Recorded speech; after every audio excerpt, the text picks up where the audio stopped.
Hello everyone! Meron po ako ditong 2 cup na malagkit na bigas. Hugas na po ito. Hinugasan ko siya ng 2 beses at isa lang naman po natin dito sa ating rice cooker. Ngayon naman po ay ating tutubigan ng 1 3/4 cup. Takpan lang po natin at ating i-on hanggang sa maluto. At kung wala pong rice cooker, pwede po kayong gumamit ng kaldero at ang apoy po ay medium heat lamang. Ngayon naman, pagkaluto po nitong ating malagkit, maglagay naman tayo ng 1 cup na gata dito sa ating kawali or sa isang pan. Lagyan natin ng 1 cup na dark brown sugar. Pwede po kayong magdagdag, pwedeng magbawas, depende sa tamis ng inyong gusto. At syempre, may vanilla na sikretong pampalasa. Atin lang pong paghalu-haluin ang mga ingredients at aapuyan po natin. Hintayin lang po nating maluto ang gata. Kaya naman, this is Bella, ang inyong kusinera ng Idelmo's Kitchen. Kung bago ka sa channel na to, syempre, welcome na welcome ka. At kung dati ka naman, welcome back. Kaya naman, don't forget to subscribe, like and share, at pakihit mo na rin ang notification bell. Isama mo na yung all para lagi kang updated sa mga bagong upload. Ngayon naman ay atin na pong ilagay yung ating sinaing na malagkit. Saktong-sakto po yung pagkaluto niya. Hindi po siya masyadong malambot kasi nga meron pa po tayong gata dito, so maa-absorb na naman to ng ating malagkit, kaya talaga pong dapat ang tubig natin ay kailangan laging eksakto lamang.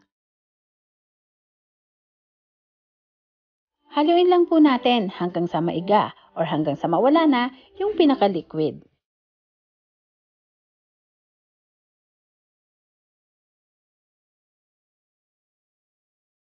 Pwede nyo rin pong gamitan ng 2 panghalo kung mas nakakagaan po sa inyo. Pero kung nahihirapan naman po kayo, ay okay lang din po kahit isa lamang ang inyong gamitin.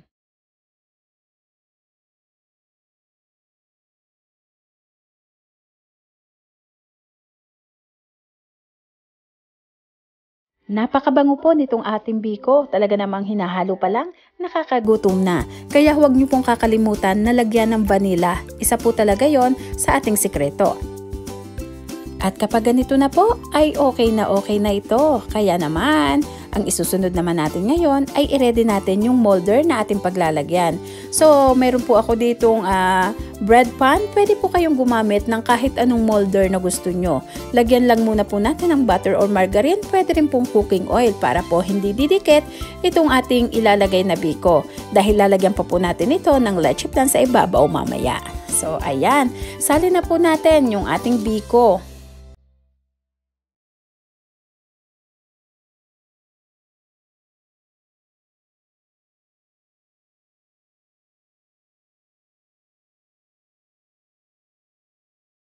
Saktong-sakto lang po dito sa ating molder. Atin lang pong papantayin.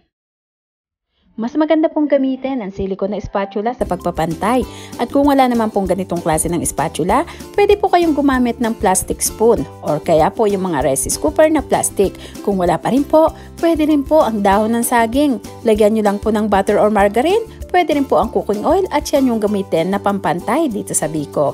So, ayan, palamigin lang po natin. At ngayon naman ay gagawin natin yung leche flan para dito sa ating toppings. So, 2 itlog po ang aking ginamit dito. Tapos, atin lang pong gamitan ng wire whisk. Lagyan natin ng 1 tablespoon na lemon juice or calamansi juice.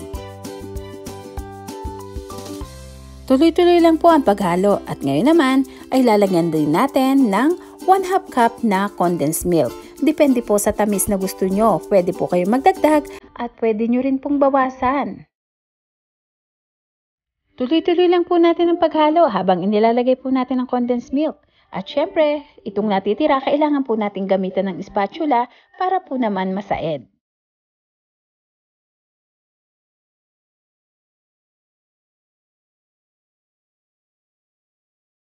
At sasamahan din po natin ng 1 cup na evap milk. At syempre, continuous lang po ang ating paghalo.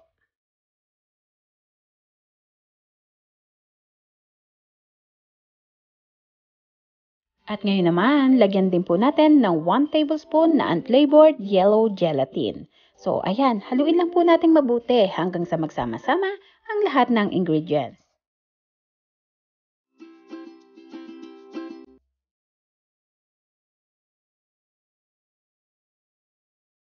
Ngayon naman sa ating pan or sa kawali ay ilagay na natin dito itong ating leche flan mixture. At ang apoy po natin ay medium low heat lamang para maiwasan po ang pagkasunog. Sabayan na din po natin ng paghalo hanggang sa maluto. Dahil napakadali po nitong masunog, kaya hindi po natin pwedeng tigilan ng paghalo dito.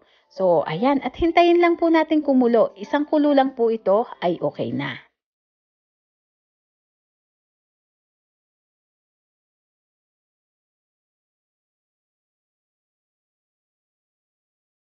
At kapag nakitaan nyo na po ng bubble sa pagkulo, ay okay na po ito. Sabi ko nga, isang kuluan lang, pwede na po itong hanguin.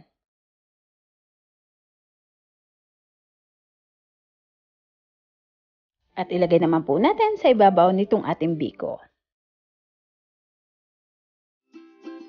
At papalamigin naman po natin ng mga 30 minutes.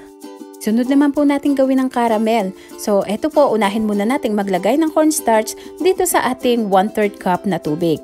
At matapos po nating haluin, ay ilagay lang po muna natin sa isang tabi. At ngayon naman, ay maglagay po tayo ng asukal dito sa ating kawali. Ang apoy po natin dito ay again medium low heat lamang po para hindi masunog ang ating caramel. Hintayin lang po natin na magmelt muna yung ilalim, saka natin hahaluin. At announcement po, October 3, 10 AM Pinas Time, Udelmo's Kitchen Supporters Day. Kaya magkita-kita po tayo ng live sa YouTube at sa Facebook page. 6 na sako ng bigas po, 4 na cake, at saka syempre, Gcash ang ating ipaparapol. Ang cake po ay every month po yan para sa mga nagsa-celebrate ng kanilang mga birthday. Kaya good luck po para sa may mga entry sa cake. At yun naman pong ating bigas at saka Gcash, ang entry po noon ay sa oras mismo ng live. At para po ma-qualify, kailangan nakasubscribe, naka-like, at naka-share mga videos natin. Siyempre, may comment po kayo para makasali sa ating mga parapol.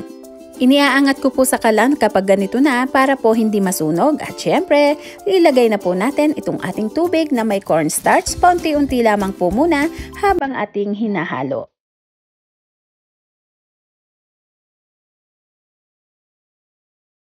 At para naman po sa mga karagdagang informasyon kung paano makasali sa ating mga parapol or giveaway, i-follow nyo lang po ang Facebook page ng Udelmo's Kitchen.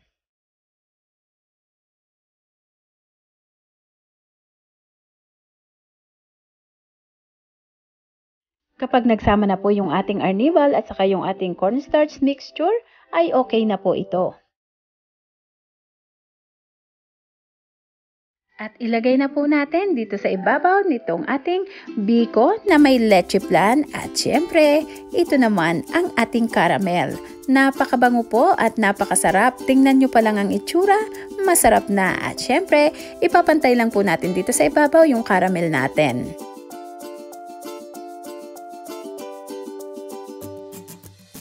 At palamigin na po natin, pero habang ipinapalamig natin, mag-ready na po kayo ng inyong inumin at siguradong kayo'y mauuhaw sa sarap nitong ating dessert.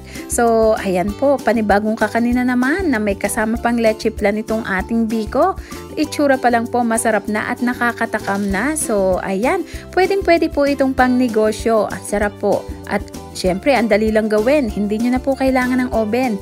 Hindi nyo rin po kailangan ng steamer. Ganito lang pong kasimple ng pagluto. Pwedeng-pwede na kayong magkaroon ng simpleng negosyo or simpleng mapagkakakitaan. Kaya naman, maraming salamat pong muli sa inyong lahat. Bye-bye at mag-ingat po tayo.